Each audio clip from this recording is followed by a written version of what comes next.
I'm speaking with Mr. Aditya Menon, the EVP for Global Alliances of OvoPay, a company that's doing a lot of work in the mobile payment space.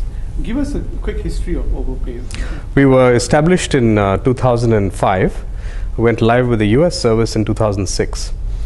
And the service took the form of person-to-person mobile payments along with a plastic card, a MasterCard, that you could apply for, and then use the card to spend at shops, but use the phone to send money to people. So you provide credit to customers? It was a prepaid model. Okay. So we started with that, and then very rapidly we moved into a number of other services. And today we have 4 offerings in the US.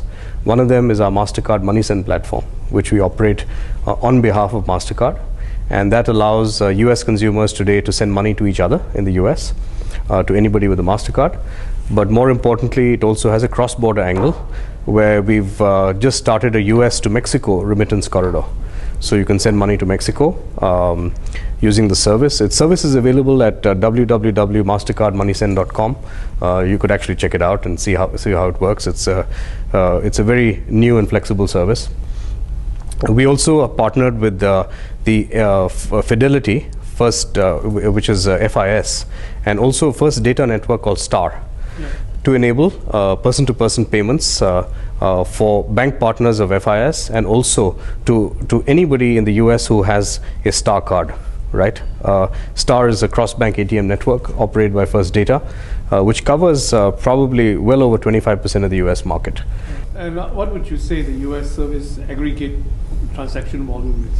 It's picking up. I think basically our model today is rather than operating a direct service, we are working with partners who have big go-to-market reach, like MasterCard, like the banks, like the processors, the card networks. So they have actually got the marketing reach and clout to reach consumers, and we're working with them directly for them to power it. So it's picking up.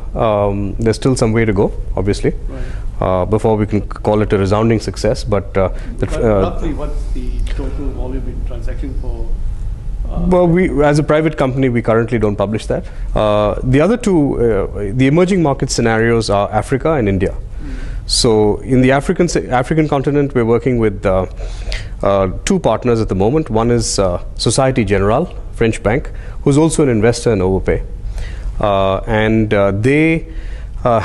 they have obviously got a number of operations in Francophone Africa, which is West Africa and North Africa.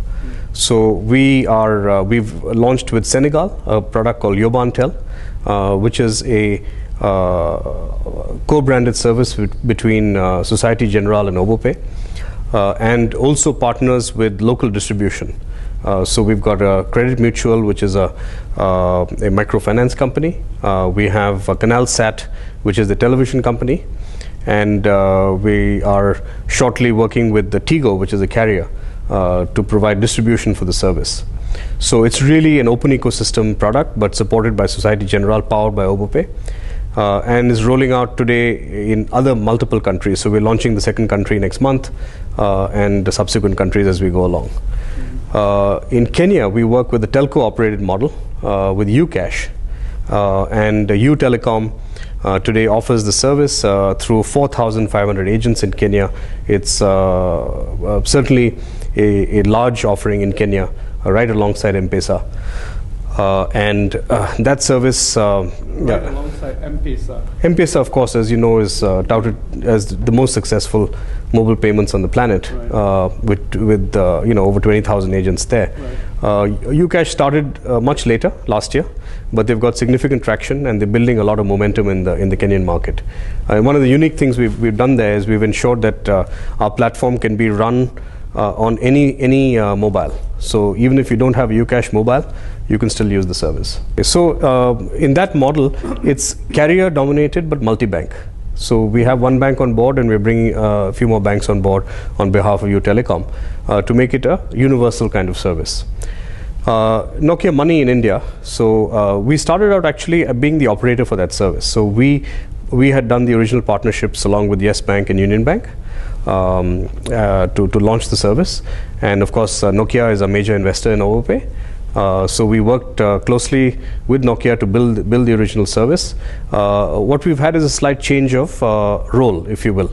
So Nokia being obviously one of the largest brands in India and having a huge investment in direct marketing in the market, we both felt it would be better if Nokia operates the go-to-market of the service. So we transitioned our operation of the go-to-market operation from OvoPay to Nokia earlier this year, and now Nokia actually runs the service in India, but again powered by OvoPay. Although you won't see our brand here, that's part of our agreement, because Nokia is a much more recognizable brand for the Indian market. So it's an open platform today that is multi-bank and telco neutral, right? But open to partnership with other telcos. And the good thing is that we have a ubiquitous model because we have a multi-channel architecture, which means that it's not restricted only to Nokia phones. You can use any phone to operate the service. So what does Nokia offer? I mean, do they have a specific server platform for it to be Nokia's? Yeah, we did some joint development, and we created a very specific client for the Indian market. Now, as you will appreciate, 95% of the Indian market is, first of all, is prepaid. And secondly, most of that prepaid user base does not subscribe to GPRS, data services. So to have a rich client application that uses GPRS or data services would only cater to a very small segment of the market, right? It would not be meaningful, as a lot of mobile banking vendors have found out to their detriment. Yeah. So we worked with them in Finland to do a joint development to develop a very specialized platform that's multilingual, that offers a rich client on the phone but uses only encrypted SMS to communicate with the server. So that's a very, very special technology that we built. And we've also now opened up through API the ability for Nokia to do their own development on high-end devices, low-end devices, as the case may be, and connect to the OvoPay backend, so that we have a much more open, interoperable model. What about proprietary networks like BlackBerry or? Oh yeah, we were one of the first applications to be, obviously signed for BlackBerry. If you go to the BlackBerry App Store, you'll see OvoPay there. Similarly, if you go to iPhone, you'll see us there, and we're certified in Android as well. Okay. So. In building your business model, being telco neutral, bank neutral is a wonderful proposition. And yet, how payments gets built domestically in any market, you do need to have the champion, the vector, right? The vector to drive it, and everybody wants to be the vector. Right. The telcos won't give in, the banks won't give in. Right. How do you succeed in making that work? Because I cannot see that the telcos would want to drive traffic to your program if they get to lose their customers, basically. Yeah, I think we've been very supportive. So in the US, when we first started, we obviously didn't have deals with AT&T and Verizon, but over time they saw value in it. And we did manage to sign deals with them because they saw value in the fact that we were relevant to consumers and what they want. And today, for example, we built a widget that you can put on your Facebook page to accept and make payments. So rather than, it's one of those mountain to Moses kind of situations, right? You want to go where the consumer wants you to be, right? That's one. The second thing is that in the markets that we operate, you will see that there's a collaborative model in them. So with our partnership with SG, you can see it's a bank issued but multi-telco model, right? Where it respects the telco's brand, it respects the fact that they have their own consumers, and they can even launch the product on a brand that is of their choice, although it's issued by a bank.